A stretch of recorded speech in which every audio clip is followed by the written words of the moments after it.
The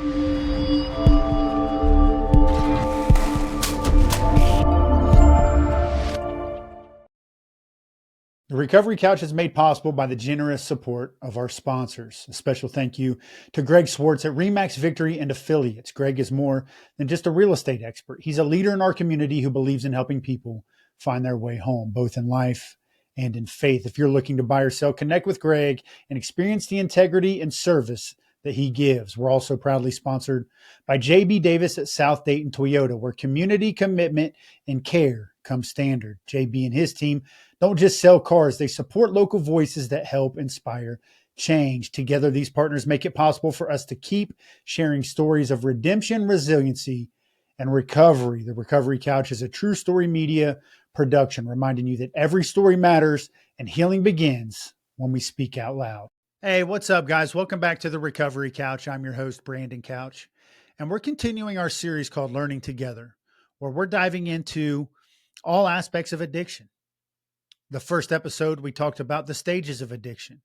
And we talked about recovery and what does recovery look like, the recovery treatment centers and the programming that they run. Last episode, we talked about the neurobiology of addiction, or how the brain is affected during addiction, the science behind what's happening in the brain when someone's using drugs. Today, we're going to dive deeper into the brain. So, the brain is the most complex structure in the nervous system. It is estimated that there are between 10 and 1 billion neurons contained within these tissues. The brain controls and integrates all human behavior. We are born with all of the neurons that we will ever have. These specialized cells cannot be reproduced by the body. So once a cell is destroyed, it is gone for good, which is where the term that I've heard from most of my life, you're going to kill all your brain cells, comes from. Cells can also die during the natural aging process, and various drugs, especially alcohol and inhalant drugs, can destroy several thousand cells at a time. Fortunately, even if we killed off 100,000 neurons each day, we would still die with over 7 billion cells. Changes in mood and behavior which result from the use of psychoactive chemicals can be best understood when one is aware of the major structural and functional units within the brain. So let's discuss different parts of the brain. Number one, the medulla oblongata. We remember this primarily from the movie The Waterboy. The medulla oblongata is the portion of the brain which connects with the spinal column. So it's at the base of your brain. It is composed of ascending and descending nerve fibers. The medulla oblongata controls the vital centers of the brain: your breathing, your blood pressure, your heart rate, your contraction of heart musculature, the function of the gastrointestinal tract, your sleeping and your walking, your behavioral alerting, your attention and arousal. That should get some attention. Coughing, sneezing, swallowing, and vomiting. Some drugs can so severely depress these centers that death can occur, often due to respiratory failure. Such drugs include opiates and barbiturates. A complex network of nerve fibers within the medulla is known as the reticular formation. Part of this formation is known as the ascending reticular activating system, or the ARAS. For the sake of this discussion, we're going to call that the ARAS. The ARAS is involved in controlling sleeping, walking, and behavioral alerting. It also serves as a filter for incoming sensory impulses. Alcohol and other depressants block normal activity in the ARAS, while amphetamines increase ARAS activity. If nerve stimulation into the ARAS is increased so rapidly As to intensify alertness beyond normal limits, hallucinations can occur. So this is common with the use of methamphetamine, where there's so much stimulation into the ascending reticular activating system, or the ARIS. There's so much stimulation being increased so rapidly, it intensifies alertness beyond normal limits. That's why you see people on heavy stimulant narcotics, crack, methamphetamine, with wide open eyes, because the ARIS is increased so rapidly, it intensifies their alertness beyond normal limits. And that's when hallucinations can occur. Seeing people that aren't really there, seeing things that aren't really there. This can happen with both excess stimulation and severe depression of the medulla's ability to filter outside stimuli. That's the medulla oblongata. The next part of the brain we're going to study is the pons, the P-O-N-S. The pons is a rounded bulge on the underside of the brainstem, which connects the medulla to the midbrain. It contains ascending and descending nerve fibers that relay impulses among the cerebrum, cerebellum, and spinal cord. That is the pons. It connects the medulla oblongata to the midbrain, and it contains ascending and descending nerve fibers that relay impulses among the cerebrum, cerebellum, and spinal cord. The next section of the brain is the midbrain. The midbrain is a short segment of the brainstem located just above the pons. It contains bundles of nerve fibers that serve as motor pathways between the cerebrum and lower parts of the nervous system. Within the midbrain are housed the centers which control visual and auditory reflex as well as head movement.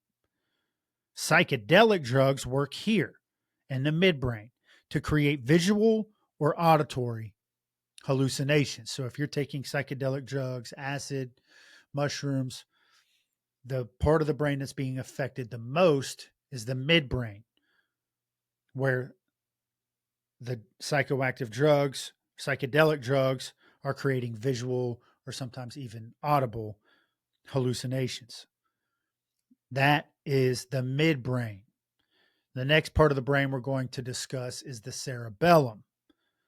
The cerebellum is a large convoluted mass of nerve tissue located below the cerebrum and behind the pons and medulla oblongata. It serves as a reflex center, coordinating and integrating skeletal muscle movements. When depressed by psychoactive drugs, especially by alcohol intoxication, there is a loss of muscle coordination, staggering, and a loss of balance. So when you see somebody who is excessively drunk on alcohol, this is because their cerebellum has been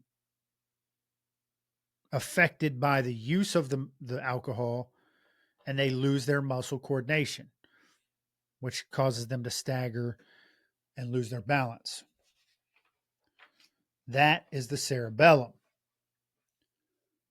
The next part of the brain that we're going to discuss is the thalamus.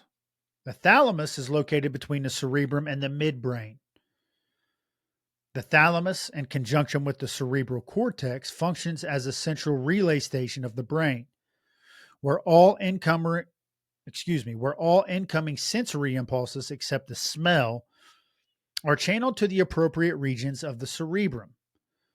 The thalamus is also responsible for interpreting sensations as either painful or pleasurable and is associated with body temperature and pressure. So the thalamus, if a drug is making you feel pleasure, if it's making if you're not on drugs and you feel pain, the most likely part of the brain that is affecting those feelings is going to be your thalamus. The next part of the brain we're going to discuss is the subthalamus. The subthalamus is a small area situated beneath the thalamus and above the midbrain. The subthalamus functions along with the cerebellum in controlling and coordinating motor activity. So your motor skills are all working with the subthalamus and the cerebellum in controlling and coordinating any of your motor skills, your motor activity. That is the subthalamus. The hypothalamus is the next part of the brain we'll discuss. The hypothalamus is located near the junction of the thalamus and the midbrain.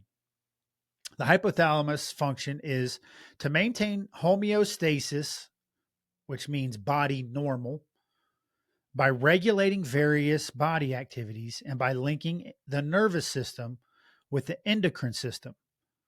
The hypothalamus has several important functions. The hypothalamus controls heart rate, arterial blood pressure, water and electrolyte balance. The hypothalamus also controls hunger, body weight, movements, and glandular secretion of the gastrointestinal tract. The hypothalamus also controls sexual behavior and the synthesis of neurochemical substances that stimulate hormonal production by the pituitary gland. It also functions in the regulations of emotions and behavior. So the hypothalamus is a crucial part of the brain that controls our sexual behavior, our hunger, our movements, and the regulation of our emotions and our behavior. The hypothalamus is a prime site of action of many of the psychoactive drugs. So the prime site where action occurs when someone takes any sort of psychoactive drug is the hypothalamus, which is why in often cases inhibitions are lowered. People act out sexually when they're on psychoactive drugs, especially stimulant drugs. And that, which is also why they have a change in their regulations of their moods and their behaviors and their emotions. That's why if you feel depressed and you take a psychoactive drug, something happens in your hypothalamus where all of a sudden you feel different, better, euphoric. That is the hypothalamus. The next part of the brain that we're going to discuss is the limbic system. The limbic system is actually the area where the cerebrum, thalamus, and hypothalamus interconnect. It functions in the regulation of emotions, which include fear, anger, pleasure, and sorrow. It has a significant effect on behavior, especially those aspects which promote survival. Many tranquilizing drugs, especially Librium and Valium, depress the limbic system at doses far below the dose that depresses other brain functions. Rather than being depressed, such drugs result in a tranquilizing and calming effect for the relief of anxiety. So my guess is not just Valium, but Ativan, Xanax, Klonopin, all of the benzodiazepines are going to have their biggest effect on the limbic system. The limbic system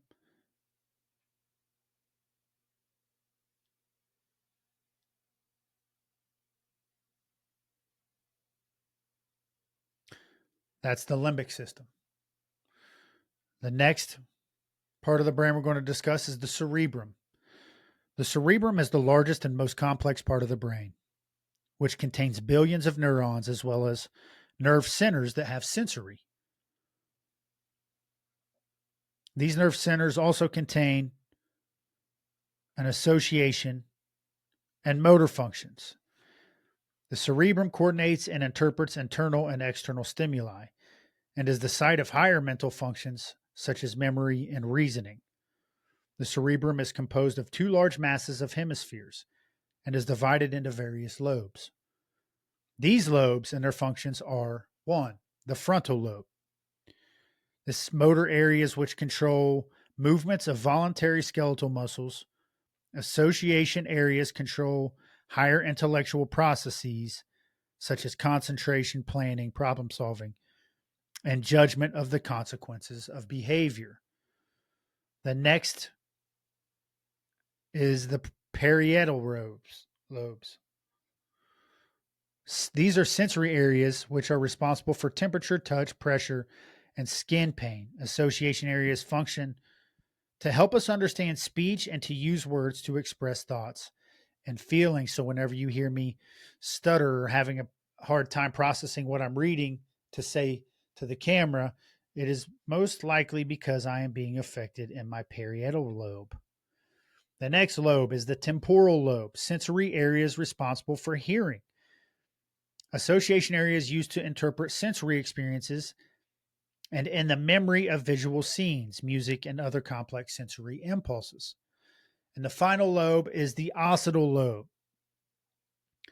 This is sensory areas responsible for vision. Association areas involved in combining visual images with other sensory input. The outermost area of the cerebrum, the cerebral cortex, is the gray wrinkled matter that would be visible if you peered inside the skull and looked at the brain. Beneath the cortex are masses of white matter, which contain nerve fibers, as well as more gray matter with neurons that relay impulses between the cortex and the spinal cord. Many psychoactive drugs affect cerebral function either directly or indirectly. Stimulants increase neuron activity, sometimes to the point of hallucinations. Depressants decrease nerve cell function, affecting concentration as well as the perception of other stimuli. If you want more detailed information on the anatomy of the brain, visit Digital Anatomist program of the University of Washington at http://da.si.washington.edu/bin/DA/image form, and it'll give you an image on the figure of the brain, the cerebellum, the thalamus, the hypothalamus, the reticular activating systems, the cerebrum. I think I already said that. All of those different components that make up our brain. So I'm going to conclude this episode there. Just because these episodes are a lot to process, not necessarily the discussions that we tend to have when we're talking about drug addiction, but important facts to understand when we get into the neurobiology of addiction and why do behaviors change when somebody's on drugs? Why do people become unrecognizable? And maybe even help with our ability to be able to love and forgive somebody who's made a litany of poor choices when they've been under the influence of drugs or alcohol. Because the truth is that's not that person. That person when the neurobiology has been infiltrated by chemicals that change behaviors. So I hope you guys enjoy this content. We'll be diving next time into drugs of abuse. Specifically, we'll be talking about alcohol, and then we're just going to continue through the drugs of abuse. So it's going to be a little more relative information that you would expect to talk about when you talk about addiction. Again, go check out my book, Step 4, A Journey Through Addiction. It's available through all book retailers. There's also a link in the show notes, a link in my bio where you can buy copies directly from me. Please do that. I think you'll enjoy the read. And remember, you always have a seat right here on the recovery couch.